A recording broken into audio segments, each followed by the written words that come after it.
Poetry Moment, read by Clarica. The Raven by Edgar Allan Poe.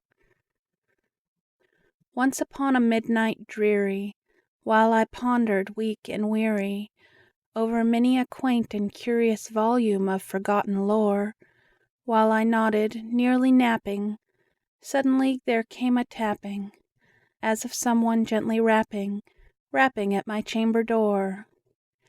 "'Tis some visitor," I muttered, "tapping at my chamber door, only this and nothing more." Ah, distinctly I remember it was in the bleak December, and each separate dying ember wrought its ghost upon the floor.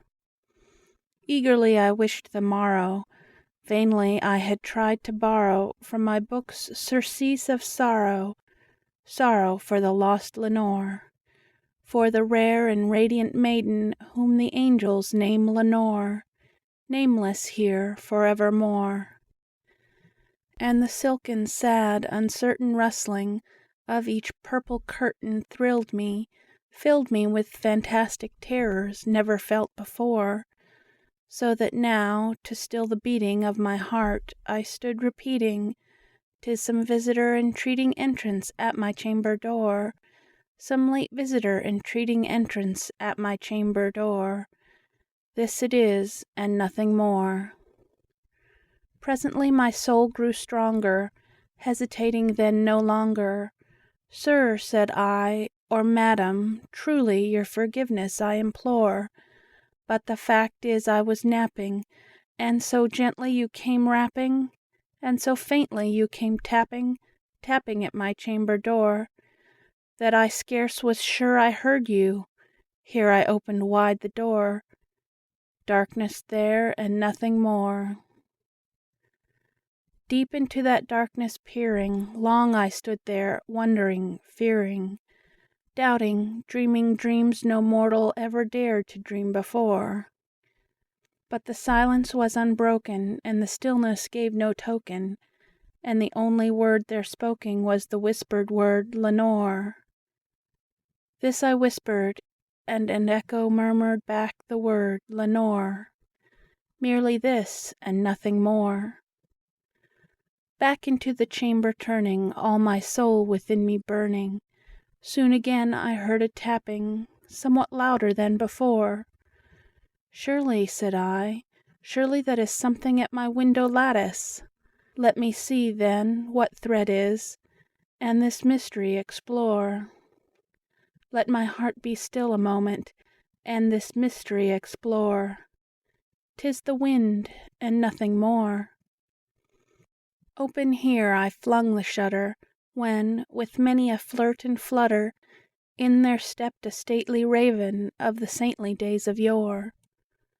Not the least obeisance made he, not an instant stopped or stayed he, but with mien of lord or lady, perched above my chamber door, perched upon a bust of Pallas, just above my chamber door, perched and sat, and nothing more.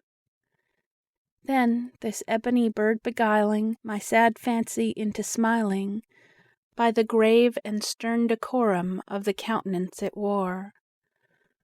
"Though thy crest be shorn and shaven, thou," I said, "art sure no craven, ghastly, grim, and ancient raven, wandering from the nightly shore. Tell me what thy lordly name is on the night's Plutonian shore." Quoth the raven, "Nevermore."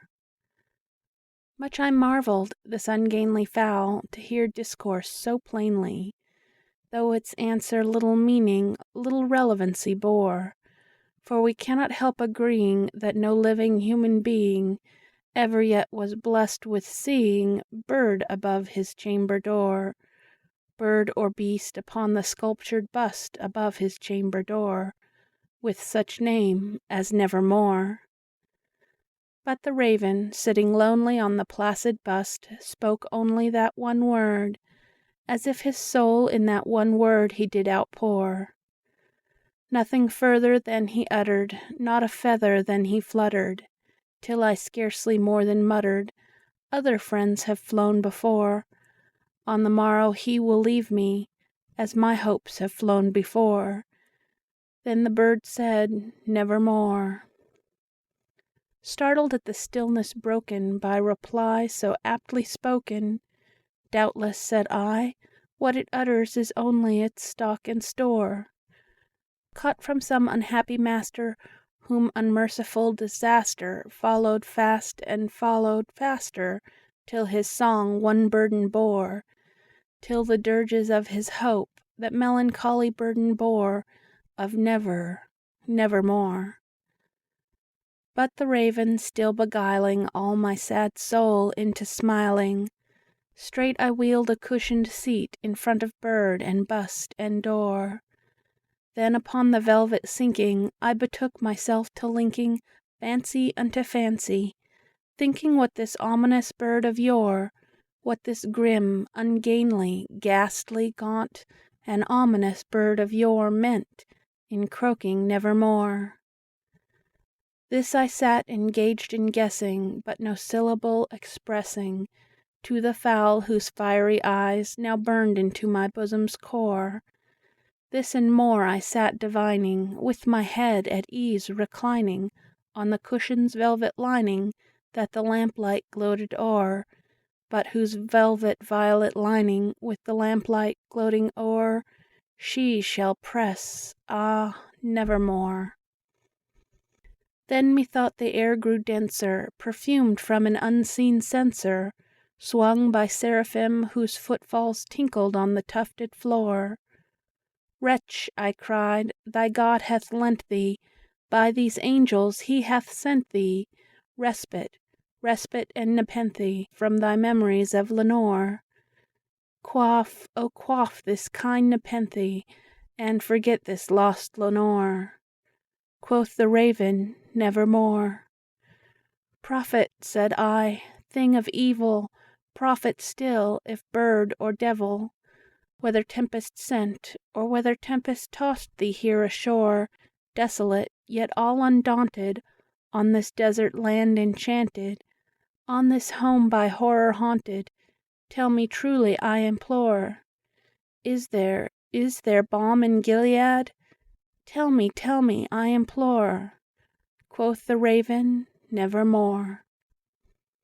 "Prophet," said I, "thing of evil, prophet still, if bird or devil, By that heaven that bends above us, by that God we both adore, Tell this soul with sorrow laden, if within the distant Aidenn It shall clasp a sainted maiden, whom the angels name Lenore, Clasp a rare and radiant maiden, whom the angels name Lenore." Quoth the raven, "Nevermore." "Be that word our sign of parting, bird or fiend," I shrieked, upstarting, "get thee back into the tempest and the night's Plutonian shore. Leave no black plume as a token of that lie thy soul hath spoken. Leave my loneliness unbroken, quit the bust above my door. Take thy beak from out my heart, and take thy form from off my door." Quoth the raven, "Nevermore."